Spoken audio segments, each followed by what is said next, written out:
Hallelujah. Praise the Lord. இந்த காலைவேளையில் உங்கள் யாவரையும் இயேசு கிறிஸ்து நாமத்தில் வாழ்த்துக்கிறேன்.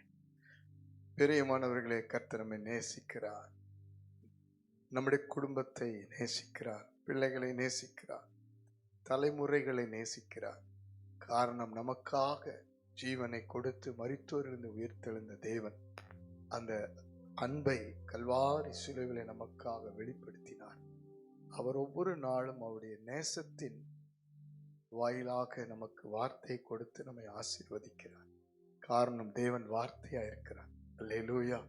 அந்த வார்த்தையாகிய இயேசு கிறிஸ்துவை, தேவனை நாம் விசுவாசிக்கும் பொழுது, நம்பி இருக்கும் பொழுது அந்த ஆசீர்வாதத்தை பெற்றுக்கொள்கிறோம். இந்த காலை வேளையிலும் உங்களுக்காக பேசுகிற தீர்க்கமான வார்த்தையை பார்த்து ஜெபிக்க போகிறோம். வேதத்திலே செப்பனியாவின் புஸ்தகம் 3ஆம் அதிகாரம் 15ஆம் வசனத்தை கர்த்தர் தீர்க்கமான வார்த்தையாய் கொடுக்கிறார். கர்த்தர் உன் ஆக்கினைகளை அகற்றி உன் சத்துருக்களை விலக்கினார். இஸ்ரவேலின் ராஜாவாகிய கர்த்தர் உன் நடுவில் இருக்கிறார். இனி தீங்கை காணாதிருப்பாய். ஹல்லேலூயா. இனி தீங்கை காணாதிருப்பாய் என்று உங்களை பார்த்து, உங்கள் குடும்பத்தை பார்த்து, உங்கள் பிள்ளைகளை பார்த்து, உங்களுடைய சந்ததிகளை பார்த்து கர்த்தர் வாக்கு பண்ணுகிறார். காரணம் என்ன? இந்த தேவனுடைய வார்த்தையாகிய இந்த புஸ்தகம் 3 அதிகாரத்திலே, இதற்கு முதல் அதிகாரம் 2ஆம் அதிகாரத்தில் தேவனுடைய நியாயத்தீர்ப்பை குறித்து கர்த்தர் கோபாக்கினை வெளிப்படுத்துகிறார்.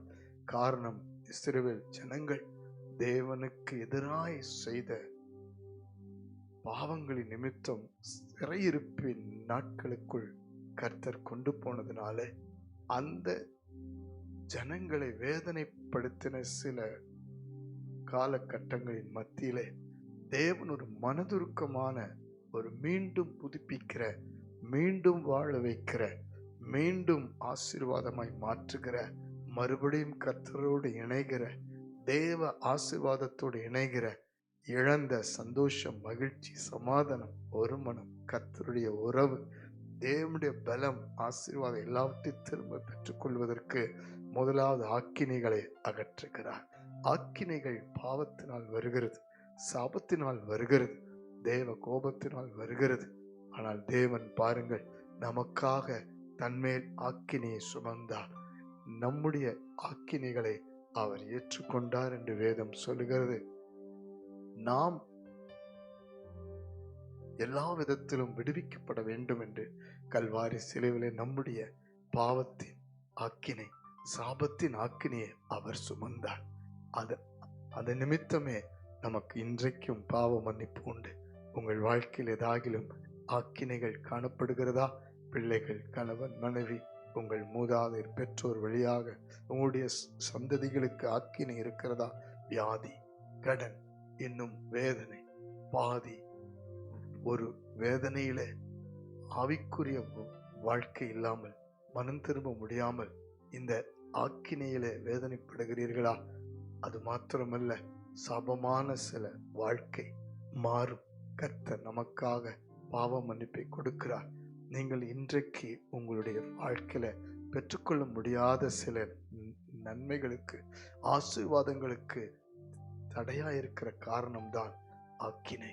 இந்த ஆக்கினையை தேவன் மாற்ற வல்லவராக இருக்கிறார். நாம் மனம் திரும்பும் பொழுது அது மாத்திரமல்ல, சத்துருக்களை விலக்கி போடுகிறார். நம்மை சுற்றிலும் இதுவரைக்கும் நெருக்கின சத்துருக்கள் அதிகமாக இருக்கலாம். நமக்கு எதிராய், கணவன் மனைவிக்கு எதிராய், குடும்பத்துக்கு எதிராய், வேலை, வியாபாரம், சந்ததிகளுக்கு எதிராய், குழந்தை பாக்கியத்துக்கு எதிராய், நல்ல வாழ்க்கை துணைக்கு எதிராய், நம்முடைய ஆவிக்குரிய வாழ்க்கைக்கு எதிராய், ஊழியத்துக்கு எதிராய், இன்னும் நிறைய மேன்மைகளுக்கு எதிராய் சத்துருக்கள் சூழ்ந்திருந்தாலும் அவர் அந்த சத்துருக்களுக்கு முன்பாக ஒரு பந்தி ஆயத்தப்படுத்தியிருக்கிறார். ஆகவேதான் சத்துருக்களை விலக்கி போடுகிறார். தாவீது வாழ்க்கையில சத்துருக்கள் பெருகின பொழுது தாவீதுக்காக கர்த்தர் எழுந்தருளே சத்துருக்களை சிதறடித்தாராம். எனக்கு பிரியமானவர்களே, இன்றைக்கும் ஆண்டவர் உங்களுக்காக எழுந்தருளுவார். கவலைப்படாதிருங்கள், ராஜாவாகிய கர்த்தர் உங்கள் நடுவில் இருக்கிறார். அல்லேலூயா. உங்களுக்காக, எனக்காக ஒருவர் யுத்தம் பண்ண, ஆசீர்வாதமாய் நம்மை மாற்ற, தலை நிமிர பண்ண, யுத்தம் பண்ண நடுவில் இருக்கிறார். அவர் பரிசுத்தர், அவர் மேன்மையுள்ளவர், நாம் இனி தீங்கை காணாதிருப்போமா என்று சொல்லி வாக்கு பண்ணுகிறார். கண்களை மூடி ஜெபிப்போம். அன்பின் பரலோக பிதாவே, இந்த காலை வேளையில இனி தீங்கை காணாதிருப்பாய் என்று சொல்லி வாக்கு பண்ணினவரே, இந்த நிமிஷத்துக்கு முன்பாக வரைக்கும் இருக்கிற அத்தனை வாழ்க்கையினுடைய தீங்கை மாற்றித்தாரும் அப்பா. ஆக்கினைகளை மாற்றித்தாரும். பாவ மன்னிப்பு இல்லாதவர்களுக்கு பாவ மன்னிப்பை தாரும்.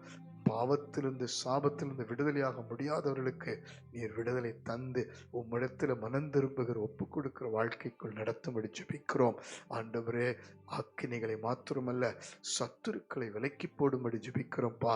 எங்க திரும்பினாலும் இவர்களுக்கு எதிராய் நிற்கிற சத்துருக்கள் சிதறடிக்கப்பட்டு அவர்களை பின்னிட்டு திரும்ப பண்ணி சத்துருக்களை விலக்கி போடும்படி ஜெபிக்கிறோம். நீர் எங்கள் நடுவில் பரிசுத்தராய், கிருபையுள்ளவராய், விடுவிக்கிற, ரட்சிக்கிற, ஆசீர்வதிக்கிற பலன் உள்ளவராய் இருக்கிறேன். நாங்கள் உண்மையே சார்ந்து உம்மை துதிக்க, ஆராதிக்க, உமக்காக வாழ ஊழியம் செய்ய ஒப்பு கொடுக்கிறோம். இனி தீங்கை காணாதிருப்போம் என்று விசுவாசித்து நன்றியோடு உம்மை துதிக்கிறோம், ஜெபிக்கிறோம், ஆண்டவரிடத்தில் அர்ப்பணிக்கிறோம். இந்த காலையில் ஜெபிக்க அத்தனைபடி வாழ்க்கையிலும் தீங்கை காணாதிருக்க செய்யும். இயேசுவின் மூலம் ஜெபித்து அர்ப்பணிக்கிறோம் நல்ல பிதாவே. ஆமென், ஆமென், ஆமென். God bless you. தீங்கை காணாதிருப்போம்.